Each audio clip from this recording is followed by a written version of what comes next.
Hello, I'd like to welcome you to today's Mental Wellness Show. I'm your host, Mark Weisenberger. Today we have a special guest that I am super excited about. But before we get started, if this is the first time you've been to today's Mental Wellness page, please go ahead and like us while you're here so you do not miss a single episode. Also, please make sure you leave any questions or comments below because we want this to be an interactive show. Also, make sure you share this out to your friends because you never know who needs the information we're sharing today. Today's guest is Dr. Jamel. He is an international transformation coach and strategist, integrative naturopathic physician, and the author of 20 Steps to Your Next Breakthrough. He is the only naturopathic physician famous for working with leaders and top performers to help them accomplish their goals and live extraordinary lives without regret. His proprietary, simple three-step system delivers the mindset, skill set, and strategies needed to obtain vibrant health, passionate relationships, massive success, and lasting fulfillment. Please help me welcome Dr. Jamel. Dr. Jamel, are you there? Yes, I am, Mark. Thank you so much for having me today. Well, good. It's great to have you here. And we really appreciate you coming on the show today. I know that you're busy. You have lots of things going on. And so if you don't mind sharing just a little bit more about yourself, maybe some information that I missed in your bio that the audience would be interested in, for 30, 40 seconds, that would be awesome. Absolutely, of course. So again, thank you so much, everyone who's tuning in. Really happy to have you here. Hope you get a tremendous amount of value from what we're going to cover today. As Mark talked about, I'm Dr. Jamil Sayed. And really I don't repeat myself from what Mark already said, for the last 14 years, my biggest passion is how do I help you to really transform your life and create an extraordinary life on your terms without regret. And a big portion of that problem that a lot of people deal with today is stress. And that's why Mark and I wanted to make today happen for you all. When I was 14 years old, that's when my journey really started into health. I had my own health concerns, helped myself reverse that. And then over the 14 years, tacked on relationships, business, mental strategies, and all these different ways to help people live their best life, get them from where they are to where they want to be. And it's just been a truly incredible journey. I've been blessed to work with thousands of people at this point, and my heart's in it. It lights my soul up, and I'm really happy to be here and serve you all today. Hey, appreciate that. That's awesome. I did not know that your journey started when you were 14 years of age. So that's awesome to know. Yeah, thank you. This obviously didn't happen to you yesterday, such as it did me. I've just really been curious about the mental wellness, mental health state over the last few months. So we really appreciate that. So Dr. Jamel, would you begin and just share with us what is stress? Absolutely. So I think it's a great question because most people don't ask it. Most people, if you ask someone what is stress, it's like saying, what is love? People will have a hard time kind of defining it. They think they feel it, but they're not really sure what it is. And yet they're trying to, let's say in a case of stress, get rid of it. But if you want to get rid of something, you first have to know what it is. So if I were to tell you, everyone's watching right now, they see your glasses, they see my shirt, my blazer, my shirt, my poster in the back. These are things, objects, you could point to them. But if I said, point to stress, you wouldn't be able to do it. And it's because stress isn't a thing, stress is a response. And that stress response is different for every person. There's situations that you've been in, anyone who's watching this right now, that have really maybe stressed you out, worked you up, and somebody that was right next to you seemed unaffected, they seemed fine. And the reason is because it's got nothing to do with the thing or the experience and everything to do with you and where you're at with it. So just like I like to relate it back to health from the physician side of things. Let's say, you go to your doctor, they say you have high blood pressure. All right, well, that's great. We want to handle that. We want to make sure you have a good, healthy blood pressure, but we have to focus on why your blood pressure is high. What's causing it? Not just here's a medication to bring the number down, everything looks great, but we leave the cause in place. Does that part make sense so far? Absolutely. Yeah. And so when you have this idea of, okay, what is stress? Now we know it's a response. Then it's, can we control that response? And the answer is yes. And we can get into that as we continue this conversation. But just recognizing that it's not a thing, first and foremost, it doesn't exist outside of your mind. So if you can control your thought process, because every emotion that you have, stress, fear, joy, peace, whatever it is, these emotions stem from a belief. And whatever that belief is stemming from a thought that you repeat in your head over and over and over again. So if you tell me I'm really stressed out, if we were to have a conversation about that and I were to trace it back, I would find a thought that isn't likely true that you're believing and you're making it true. And that's causing you the reaction that you're having. And so if we can work on the mind and figure that part out, the stress melts away the vast majority of the time. And I also want to really hone in on, there's two types of stress in psychology. They call it distress and eustress. Distress would be the kind of stress that most people think about when they think of a negative type of stress. It's that stress that keeps you up at night. It's that stress that you feel like it's kind of eating you away. It's that stress that's chronic. It doesn't really turn off. You know, there was a great study, a 20-year study. It showed that 42% of the American public, I'm actually quoting two different studies. One of them, the one I'm thinking of, was in 2013. And it said 42% of the American public lies in bed at night awake, kept awake by stress. And now that was a couple of years ago, it might be more. So now let's say it's maybe half of the country just sitting there at night, laying there stressed out. When they're in their bed, they're cozy, they're tucked in, nothing is actually wrong around them. But humans are the only creatures on the planet that can think a thought that's either no longer happening or isn't even true or hasn't happened yet, which means it doesn't exist and it's not real outside of their head. And yet their body has the same response as if it is real. You know, you live in this body that has a 2 million year old brain. And that brain's job is not to keep you happy, it's to keep you alive, it's to survive. And so this part of your brain is focusing on, is there danger? Is there a lion out there? You know, back in the day, you had to be hyper-focused, hyper-aware.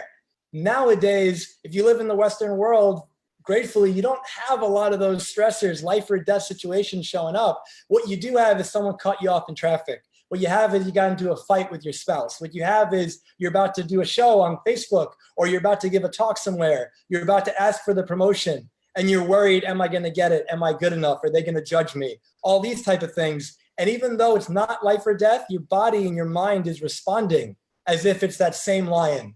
If you're a student, you got a piece of paper, you're in a job and your boss just drops a stack of stuff on your desk and says, you got to get this taken care of by the end of the day.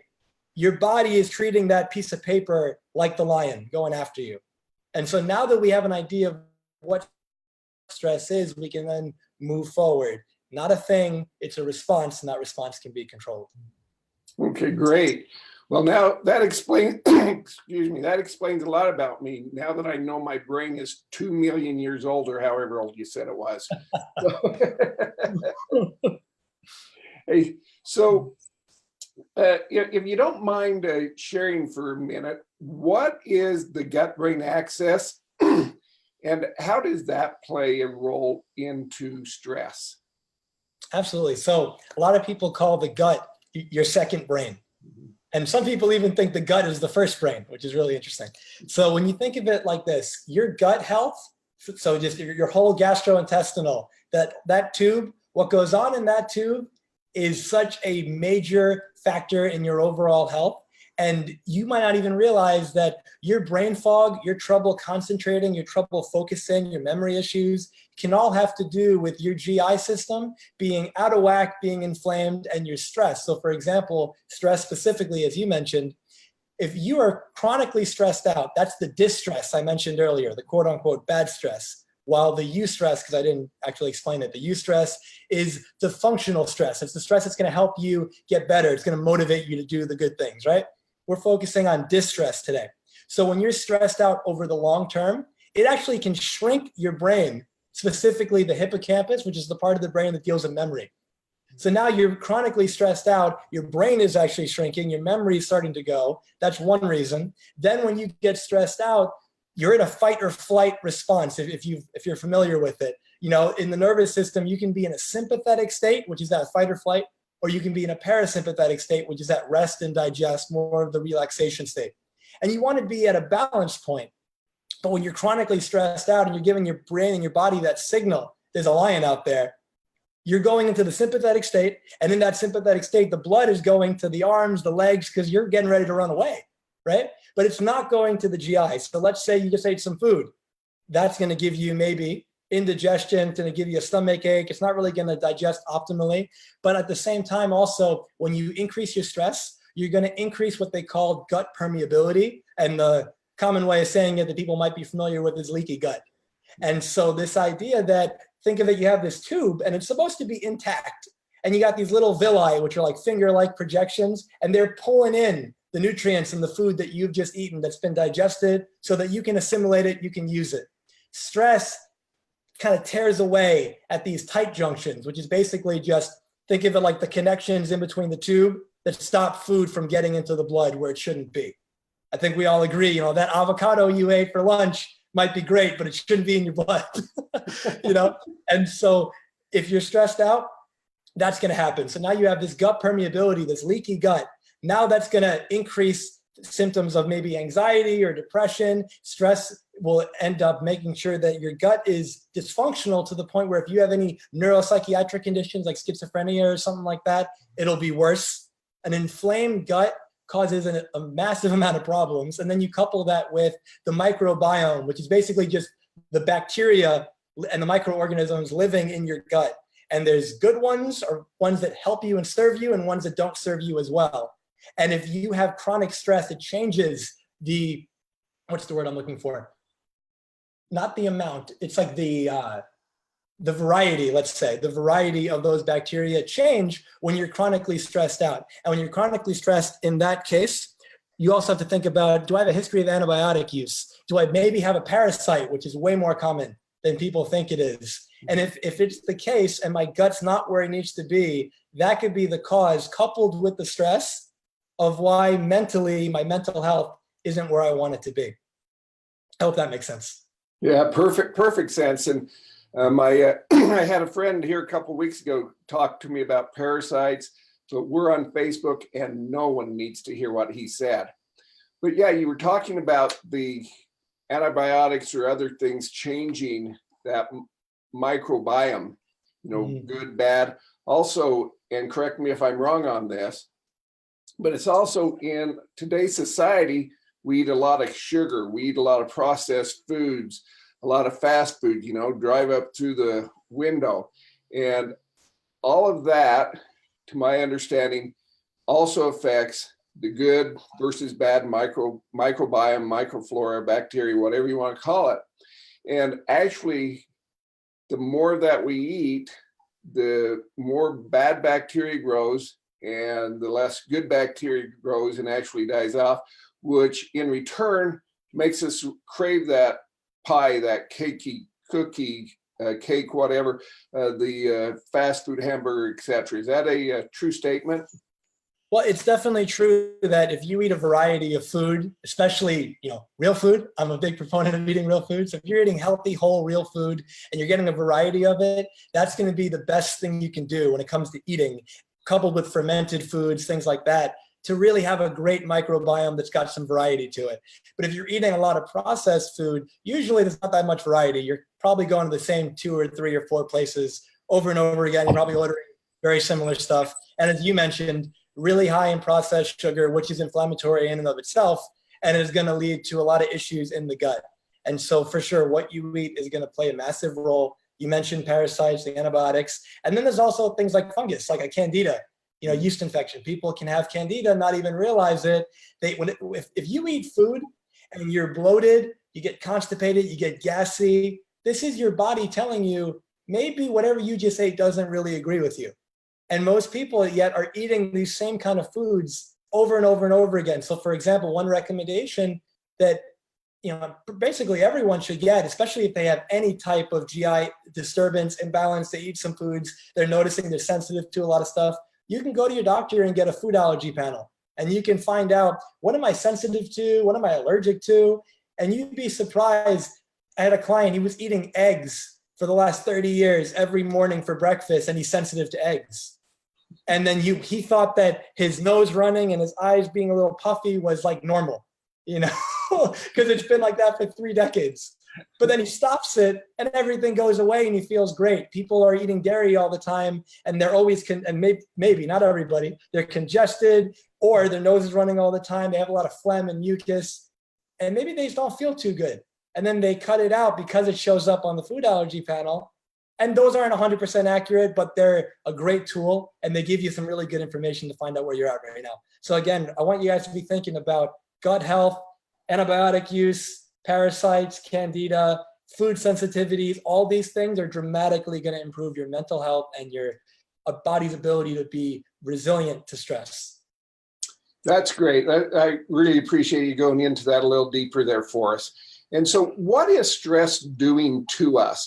And before you answer that, let me just welcome any new viewers. And I'm going to, while you're answering this next question, I'm going to go on and look for questions. But if you're just joining us, make sure you like today's mental wellness page, but also leave any questions or comments below for Dr. Jamel, and we would be more than happy to answer those for you so that we can help you reduce your stress, what's causing it, etc. And so go ahead. So back to the original question. What is stress doing to us on a daily basis? Yeah. So what we said in the beginning, right? You've got your distress and your eustress. Now, when we think about stress, you're thinking about chronic stress and you're thinking about acute stress, meaning long-term for chronic and short-term for acute. Stress is supposed to be this on and off switch, and it's supposed to be not on most of the time. And so going back to imagine if you were back in the caveman days and there's that lion, well, you see it, stress response turns on. It's called the HPA axis. It's hypothalamus pituitary. Those are 2 parts of the brain. And then the adrenal, that's HPA. And the adrenal glands are right above the kidneys, right? And so when you're getting stressed out, when that stress response turns on, that HPA axis is going to send this signal to your body to put us into sympathetic mode, fight or flight. Let's survive. Let's get out of the danger zone, right? And you get away from the lion and that stress response turns off and you return to normal. You return to baseline, ideally. But if you have this chronic, always on, the lion is nonstop chasing you, your body is going to break down. And so what ends up happening is you start having what they call HPA axis dysfunction or dysregulation. And so now that cortisol, which the adrenals are pumping out, cortisol is one of your stress hormones. Cortisol is a great thing. If you didn't have it, you'd be dead.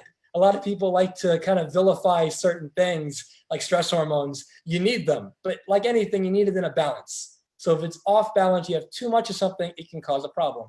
So if you have HPA dysfunction or dysregulation at baseline, your body is now producing more cortisol because you've kind of trained more of this stuff available because it's always stressful, right? And when the cortisol is constantly elevated like that, you're going to have increases in a lot of issues we'll get into now. First, you're going to have a lot of inflammation that comes up. Inflammation is at the root of the vast majority of chronic diseases that people suffer from, even depression. They've got some great studies showing that you give people who are depressed anti-inflammatory medication and their depression symptoms seem to either go away or at least improve dramatically because there is a level of inflammation, whether it be in the gut or whether it be a neuroinflammation. Inflammation is at the cause of your cancers and your diabetes and so many other problems. Again, doesn't mean inflammation's bad. Inflammation's an amazing thing when it's used for the right, reason and the right amount of time. But when it's chronically going on, you're going to get a couple things going on. The excess cortisol long-term, it's going to lead to fatigue, memory issues that we talked about. It can lead to low libido, and it's just going to lead to weight gain, thyroid issues. And anyone listening who's feeling stressed on a consistent basis will notice, yeah, I do have some fatigue. Yeah, I do have maybe some memory issues. Yeah, I'm not sleeping as well as I used to. Yeah, I've gained some weight over the past few years. And it's like, yeah, even the peace, take it from the simple, it robs you of your peace. We stress ourselves out over a lot of things that aren't happening, that aren't real, like we said before, and it's robbing us of the peace and joy we can have today because we're kind of thinking about something that's a week away, a month away, and we don't have to give it that much of our energy, if that makes sense. Yeah, absolutely. And I think we as human beings, somehow we managed to create this stress or bring stress upon ourselves, bringing into our, what you said at the first of this, a lot of it is created in our minds. It hasn't happened, didn't happen, not going to happen. But, we wake up in the morning, the alarm goes off, we hit the snooze, we sleep 10 minutes, and then the alarm goes off, we hit the snooze, we sleep 10 minutes, and then all of a sudden now we're going to be 20 minutes late for work because there's going to be traffic on the freeway. And we just, we yell down the stairs or down the hall to the kids to wake up, and we, hurry and shower, and we just kind of, because we wanted that 10 extra minutes of sleep, we've put ourselves in this state of stress, and it's going to cause all these challenges and issues that you've just talked about and mentioned. And to add to that, let's say you do make that decision. I'm going to hit the snooze button, an extra 15 minutes, let's say. I didn't really think you through, and I put myself in a bad situation because maybe now I'm late. Maybe now I really have to rush. Now, because I made that choice, there's consequences to that choice. Every choice has consequences. Oftentimes, though, part of that stress is we're in resistance to what is. We're in resistance to life. Something happened, and instead of thinking this happened, let me deal with it as effectively as I possibly can. In this case, I hit the snooze button. All right, I have to hurry up, but I'm going to own the fact that I chose to hit the snooze button, and then I'm going to not treat my family and friends like crap for the rest of the day because I started off on a bad note, versus being in resistance to what is. I shouldn't have done that. That shouldn't have happened, but it did. But you're focusing on it shouldn't have, which keeps you paralyzed in it, and it keeps it around longer. There's that expression, what you resist persists. If you fight it, you make it stronger. You're kind of fueling the fire. But if you just say whatever it is, okay, this happened, this is where I'm at right now, this is what's real. What's the best way for me to either do something about it, or if I can't do anything about it, be with it in the most enjoyable way that I possibly can. That's one way to dramatically eliminate your stress because it's a response. Yeah. And so, going along with that, if we get in that stressful situation, we start our day off like that, we get to work, your coworkers would probably appreciate it if you just sit in the car for about 3 minutes, 4 minutes, something like that, take a deep breath, do a little meditation exercise, and calm everything down. Wouldn't you agree? Absolutely. Imagine you're coming home from work, and maybe your partner is going to be there. Or maybe you're about to meet with a bunch of your friends at a restaurant or a family's house or something like that. Before you go, as you said, take 3 minutes, 4 minutes, 1 minute, sit in your room, close your eyes, take a couple deep breaths, and ask yourself, what's the energy I have right now? What am I about to bring into this situation with my husband, with my wife, with my friends, and my family? Am I about to bring all the crap from work that I've been upset about to them when it's got nothing to do with them and maybe ruin that interaction? Most people live their life in a very unconscious way. Mm-hmm. And it's not their fault. It's that they're unconscious of it. You don't know what you don't know. But once you're aware of it, once you know that it's not what happens to you, it's not what life throws your way, it's what you do about it. It's what you do with what life throws your way. So yeah, things happen to you. You had a rough day, but you're okay. You're alive. You're in the car right now, and you're going to do the best with what you can. And when you take a few breaths, you ground yourself, then you ask, how do I choose to be right now? What's the best way for me to move forward so I can get the result that I want? If I want my husband or my wife to feel insanely loved and lit up and smiling, I can't walk in with a bad attitude. If I want to walk into that party with all my friends and really bring the joy and really make them have a great time because I was there, not going to happen if I walk in, they say, how was your day? And I just unleash all the crap that I went through. That's done. It's over. Like, let's focus on right now because there's a lot of beauty happening all around us that we miss when we have the blinders on, focusing on what's wrong, because what's right is all there. Yeah, absolutely. And there's nothing more enjoyable than going to lunch or dinner with a bunch of friends and having that one person that all they can do is whine and complain about everything that went wrong that day. Absolutely. Everybody loves that. It just brightens the day, it brings the mood up. Exactly. So what can we do about our stress? So the first thing is focusing on, before you know what you can do about it, I think you have to know why you have it. So when it comes to why you have it, I just kind of hit on the first part. I look at it as there's two reasons why you feel stressed out. And of those two reasons, they both have a root. And that root is perspective. It's how you're looking at things, how you're seeing the world. You know, there's that expression, we don't see the world the way that it is, we see it the way that we are.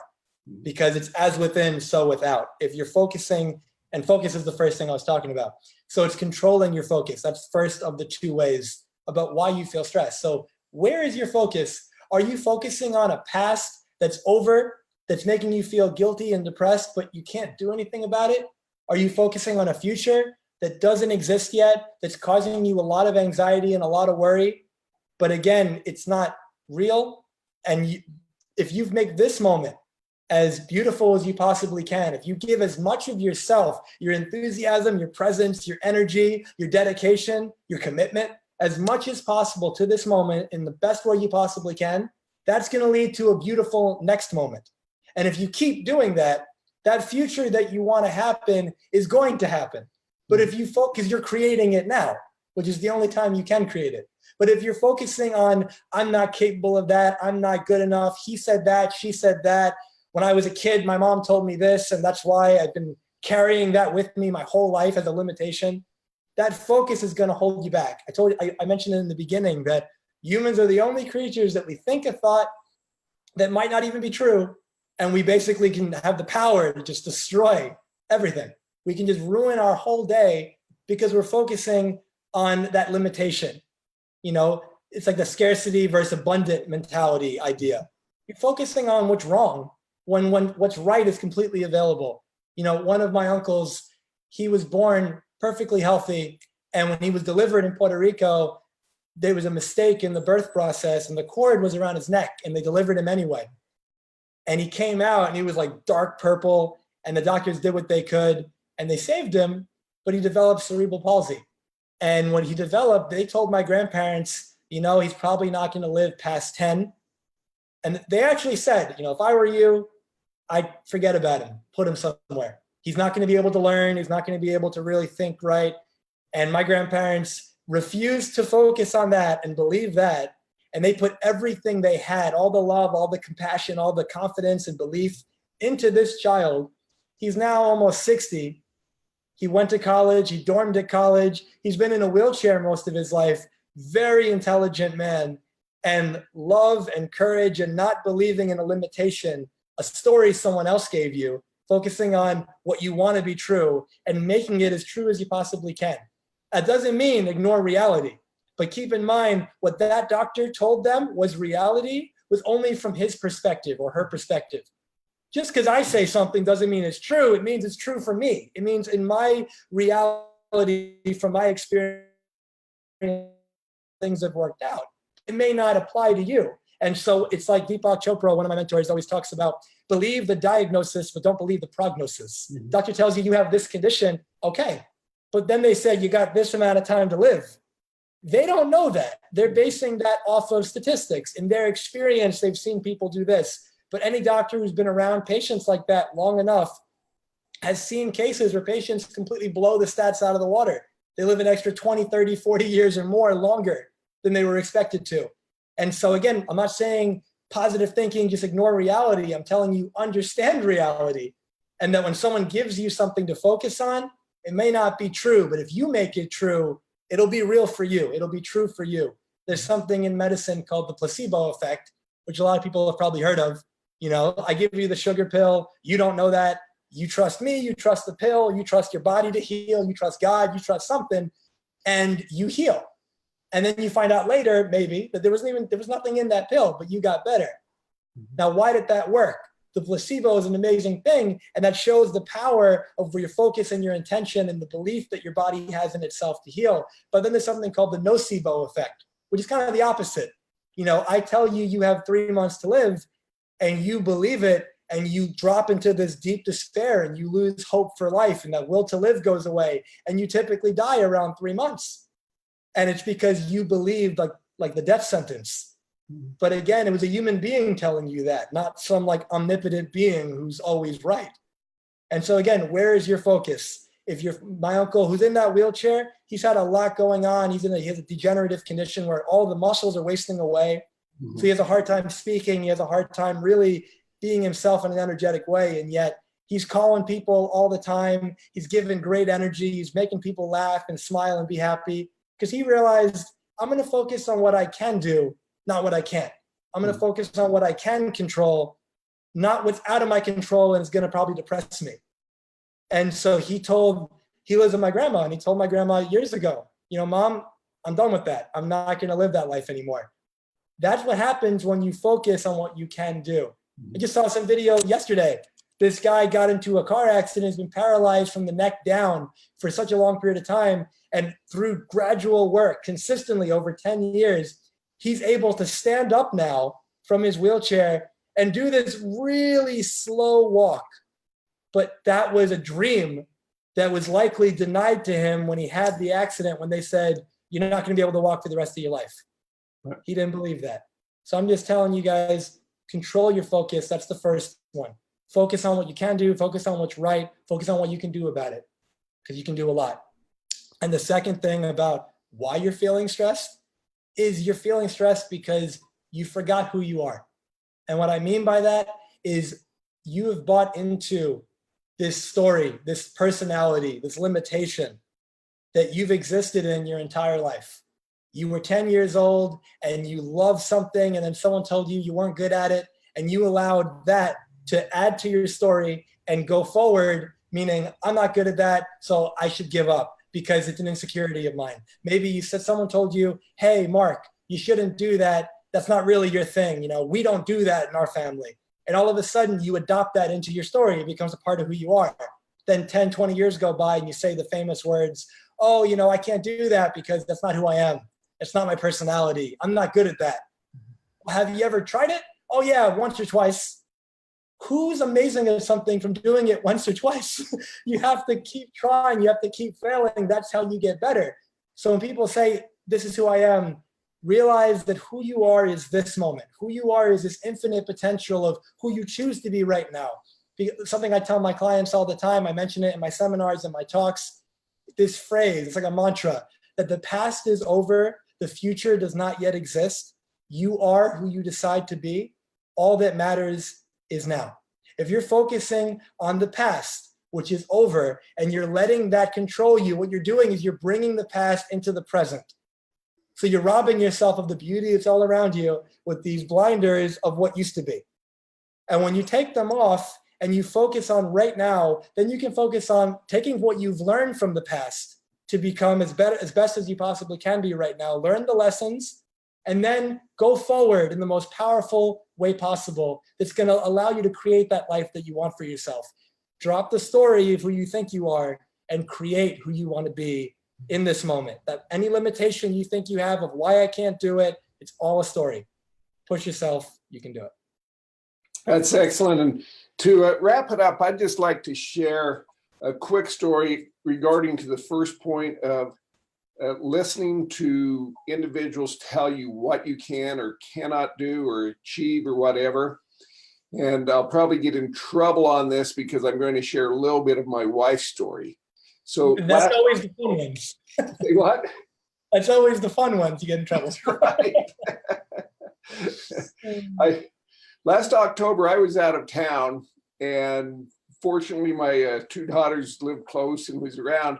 But my wife ended up in the hospital with, according to the doctors, just hours away from going into a diabetic coma. And they said if she would have gone to sleep that night, she would have been dead by morning time. But while we were in the hospital, my wife asked the doctor, can I reverse this? And I don't want to diss any doctor, I'm grateful for them. I'm grateful they saved my wife, but the doctors, the nurses all told her, no, you can try, but you've gone too far. There's no way your body can recover and to where your body will produce the insulin or function the way it should.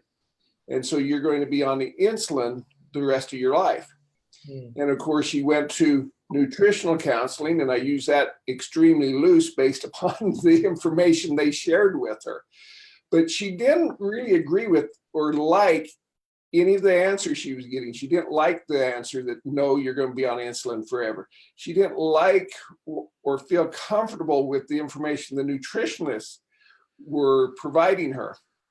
So she started digging in and studying and looking at different things, and changed her eating habits, changed her exercise habits, and started to exercise and started taking care of herself, getting a good night's sleep rather than the 4 hours that she's done for the last 30 years because she thought she could do that.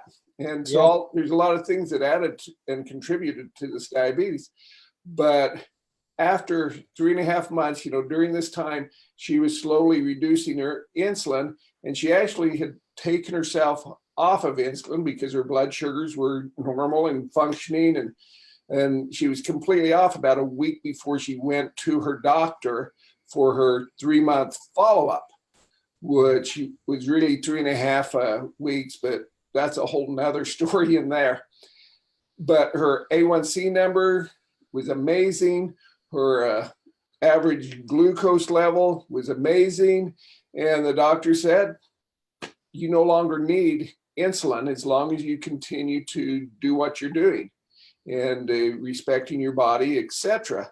And so she could have just accepted what everyone was telling her and lived as a diabetic, taking shots and having fun, which it didn't really look that much fun to me.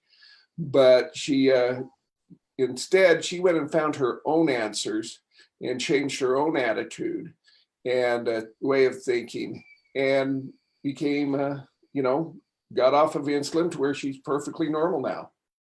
That's wonderful, Mark. No.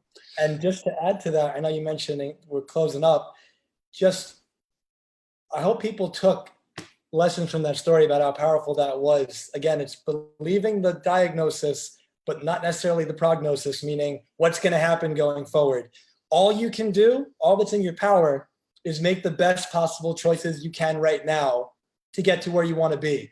I can't tell you if it's going to happen. I can't tell you if it's going to work, but I can tell you this is likely the best step you can take to give you the biggest chance of getting where you want to be. And that's what your wife did. So massive kudos to her.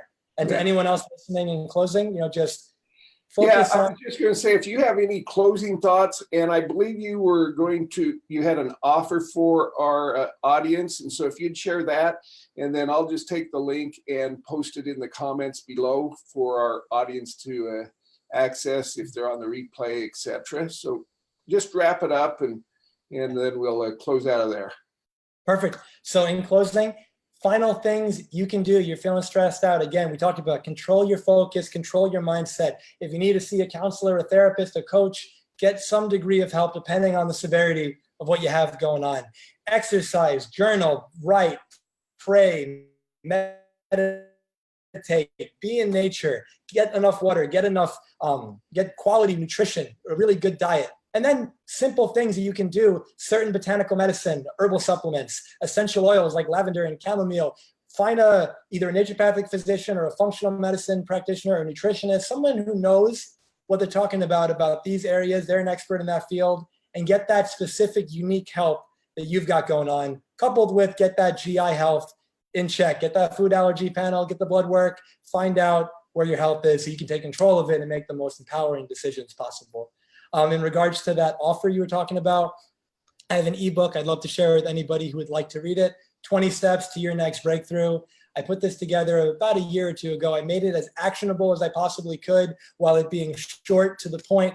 You can read it in one day if you wanted to, or you can spread it out and read each step, which is like 1 to 3 pages a day if you wanted to do that. But each one's designed to give you a powerful lesson you can take, digest, assimilate it, and really use it to improve the quality of your life. So I can't wait for you to read it, to hear your thoughts about it. You can post it in the comments below, and I'll get that to Mark, and he can get it to you. Okay, perfect. Appreciate that. Yeah, we'll leave a link in the bottom of the comments. But Dr. Jamal, I really appreciate you taking the time to visit with us today, sharing your knowledge, your insights, your ideas. to improve the mental health of our audience here on today's mental wellness. And so we will wrap this up. And again, if you're watching this on the replay, make sure you leave any questions or comments below. Please make sure you share this with the friends, family members that can use this information as well. And until next time, to your mental wellness. Take care, guys.